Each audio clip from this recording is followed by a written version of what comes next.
Hello friends, welcome to சாவனஸ்டி Solars. இன்றைக்கான வீடியோவில் பார்த்தீங்கன்னா ஒரு இபி கனெக்ஷன் இல்லாத ஒரு கடைக்கு நம்ம வந்து ஒரு டிசி சோலார் செட்டப் வந்து இன்ஸ்டால் பண்ண வந்திருக்கோம். அது எந்த இடத்துல பண்ணியிருக்கோம் பார்த்தீங்கன்னா, நம்ம வந்து சென்னையில் கேளம்பக்கத்துலேருந்து சோழிங்கநல்லூர் போகிற ரோட்டில் நாவலூர் அப்படிங்கிற இடத்துல வந்து இன்ஸ்டால் பண்ணியிருக்கோம். ஓஎம்ஆர் ரோடு பக்கத்துலேயே தான் இந்த கடை அமைஞ்சிருக்கு. இந்த கடை பேர் வந்து பார்த்தீங்கன்னா அம்பிகா பவுன் புரோக்கர் அப்படின்ற ஒரு கடைக்கு தான் நம்ம இன்ஸ்டால் பண்ண வந்திருக்கோம். வாங்க இந்த வீடியோக்குள்ளே போகலாம். நம்ம இந்த வீடியோவில் வந்து எப்படி எப்படிலாம் இன்ஸ்டால் பண்ணியிருக்கோம், கஸ்டமர் யூசேஜ் என்ன, எவ்வளோ நேரம் யூஸ் பண்ணுவார், நம்ம இது எப்படி இன்ஸ்டால் பண்ணியிருக்குன்னு சொல்லிட்டு இந்த டீட்டெயிலான வீடியோவில் வந்து பார்க்கலாம். ஃபஸ்ட்டு பார்த்தீங்கன்னா இந்த ரூமோட சைஸ், அதாவது இந்த கடையோட சைஸ் பார்த்தீங்கன்னா 10x8 அப்படின்ற சைஸ் தான் இது. இதில் வந்து கஸ்டமர் வந்து யூஸ் பண்ண பொறுத்து பார்த்தீங்கன்னா 3 லைட்டு, ஒரு ஃபேனு, ஒரு பிரிண்ட்ரு, ஒரு லேப்டாப் இதுதான் வந்து யூஸ் பண்ண போகிறேன்னு சொன்னார். அதனால் பார்த்திங்கன்னா கஸ்டமருக்கு நம்ம வந்து சொன்னது பார்த்தீங்கன்னா நீங்கள் டிசி செட்டப்பில் பண்ணிக்கிட்டு அந்த மொபைல் ஃபோன் சார்ஜ் போட்டுக்கும், அப்புறம் பார்த்தீங்கன்னா லேப்டாப்பு பிரிண்டர் யூஸ் பண்ணுறதுக்கு சின்னதாக ஒரு கன்வெர்ட்டர் வந்து கொடுத்துட்றேன், நீங்கள் அதிலேருந்து யூஸ் பண்ணிங்க அப்படின்னு சொல்லிட்டு ஒரு கன்வெர்ட்டர் வந்து வென்ட்ரோ இன்வெர்ட்டர் 200 வாட்ஸ் இன்வெர்ட்டர் போட்டு ரெடி பண்ணி கொடுத்தாச்சு. ஏன்னு பார்த்தீங்கன்னா இந்த லேப்டாப்போட சார்ஜர் அதிகபட்சமான பவர் கன்சப்ஷனே பார்த்தீங்கன்னா 65 வாட்ஸ் வரும். அது மட்டும் இல்லாமல் கஸ்டமர் வச்சுருக்க பிரிண்டர் வந்து பார்த்தீங்கன்னா இங்க்ஜெட் பிரிண்டர், அது மேக்ஸிமமாகவே நம்மளுக்கு வந்து 50 வாட்ஸ் தான் எடுக்கும். ஜஸ்ட் அது ஒரு 10 to 30 வாட்ஸ் தான், மேக்ஸிமம் பார்த்தீங்கன்னா ஒரு 50 வாட்ஸ் இருக்கும் எடுக்கலாம். அப்புறம் ஒரு மொபைல் சார்ஜர் வந்து ஒரு அதிகபட்சம் ஒரு 20 to 40 வாட்ஸ் இருக்கும். ஃபாஸ்ட் சார்ஜர்லாம் போனால் ஒரு 40 வாட்ஸ் வந்து கிட்டத்தட்ட வரும்.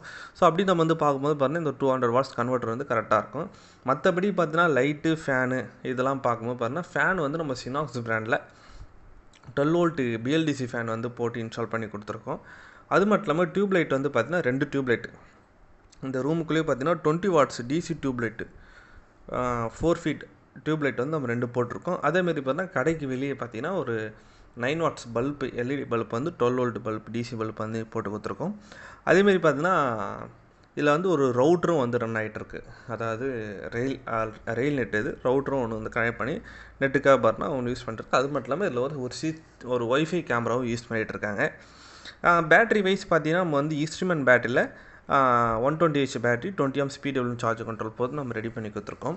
அது மட்டும் இல்லாமல் பேனல் வைஸ் பார்த்தீங்கன்னா நம்ம வந்து ஈஸ்ட்ரிமன் பேனல் தான் போட்டிருக்கோம். ஈஸ்ட்ரிமன் பேனலில் பார்த்தீங்கன்னா 200 வாட்ஸ் மோனோ பேனலும் 110 வாட்ஸ் பாலி பேனலும் வந்து யூஸ் பண்ணியிருக்கோம். ஏன் மிக்சராக போட்டிருக்கோம், நமக்கு வாட்டேஜ் வந்து அதிகமாக தேவைப்படும். நம்மளுக்கு வந்து இதில் வந்து பேட்டரி வந்து குயிக்காக சார்ஜ் பண்ணுறதுக்கு வோல்டேஜோட நமக்கு ஆம்ப்ஸ் ரேட்டிங் தான் ரொம்ப முக்கியம். நம்மளுக்கு வந்து 200 வாட்ஸ் பேனல்லேருந்து நம்மளுக்கு 9 ஆம்ப்ஸ் கிடைக்கும். 100 வாட்ஸ் பேனல் வந்து 5 ஆம்ப்ஸ் கிடைக்கும். கிட்டத்தட்ட பார்த்தா நம்மளுக்கு 14 ஆம்ப்ஸ் வந்து சார்ஜிங் ஆம்ப்ஸ் கிடைக்கிறதுனால குயிக்காக சார்ஜ் பண்ணும். அது மட்டும் இல்லாமல் கஸ்டமர் வந்து மேலே வந்து ஷீட்டு தான் போட்டிருக்காங்க. இந்த ஷீட் வந்து டேரெக்டாக பார்த்தீங்கன்னா ட்ரில் போட்டால் தண்ணி வந்து லீக் ஆகும், எனக்கு அதனால் கொஞ்சம் பக்காவாக பண்ணி கொடுக்குறாங்க. அதனால் பார்த்தீங்கன்னா நம்ம வந்து ஸ்ட்ரக்சர்லாம் பெரிய ஸ்ட்ரக்சர்லாம் போடவே இல்லை. ஜஸ்ட்டு பார்த்தீங்கன்னா 2 inch L clamp 5 inch L clamp வச்சு நம்ம வேலையை முடிச்சிட்டோம். லோ சைடுக்கு 2 இன்ச் எல் கிளாம்பும் ஹையர் சைடுக்கு 5 இன்ச் எல் கிளாம்பும் போட்டு செல்ஃப் ட்ரில் ஸ்க்ரூ போட்டு நம்ம ரெடி பண்ணி கொடுத்தாச்சு. வாட்டர் லீக்கேஜ் ஆகாமல் இருக்கிறதுக்கு கீழே எல் கிளாம்புக்கும் ஷீட்டுக்கும் நடுவில் ஒரு ரப்பர் வாஷர் வச்சு நம்ம டைட் பண்ணியாச்சு. வாட்டர் எதுவும் லீக் ஆகலை. இந்த கஸ்டமருக்கு நம்ம இன்ஸ்டால் பண்ணி கிட்டத்தட்ட பார்த்தீங்கன்னா மார்ச் மாதம் நம்ம வந்து இன்ஸ்டால் பண்ணி கொடுத்தோம். கிட்டத்தட்ட பார்த்தீங்கன்னா 6 மாதத்துக்கு மேலே ஆகிடுச்சு. இதற்கும் எந்த கம்ப்ளைண்ட்டும் இல்லை. கஸ்டமருக்கு ஒரு பெரிய மெயின்டெனன்ஸே பார்த்தீங்கன்னா இதில் வந்து பேனல் மேலே டஸ்ட் வந்து உட்காது தான், அதுதான் வந்து அடிக்கடி க்ளீன் பண்ணிட்டுருக்காரு. அது மட்டும் இல்லாமல் அவருடைய யூசேஜுக்கு எந்த ஒரு கம்ப்ளைண்ட்டும் இல்லை சார், நல்லா தான் யூஸ் பண்ணிகிட்ருக்கேன். இந்த ரெய்னி சீசனில் கூட எனக்கு வந்து எதுவும் பிரச்சனை இல்லை அப்படின்னாரு. ஓகே ஃப்ரெண்ட்ஸ், உங்களுக்கு இது போல் ஒரு சோலார் செட்டப் என்ன தேவைப்படுனா நம்மளை வந்து காண்டாக்ட் பண்ணுங்கள். நம்மளோட காண்டாக்ட் நம்பர் வந்து இந்த ஸ்க்ரீனில் வந்து ரன் ஆகிட்ருக்கோம். தேவைப்பட்டுக்கும் காண்டாக்ட் பண்ணுங்கள். அது மட்டும் இல்லாமல் இது மாதிரியான டிசி செட்டப் இபி கனெக்ஷன் இல்லாததுக்கு இபி பில்லை கம்மி பண்ணணும் அப்படின்னு நம்மளோட நம்பர் வந்து காண்டாக்ட் பண்ணுங்கள். ஓகே, தேங்க்யூ, பாய்.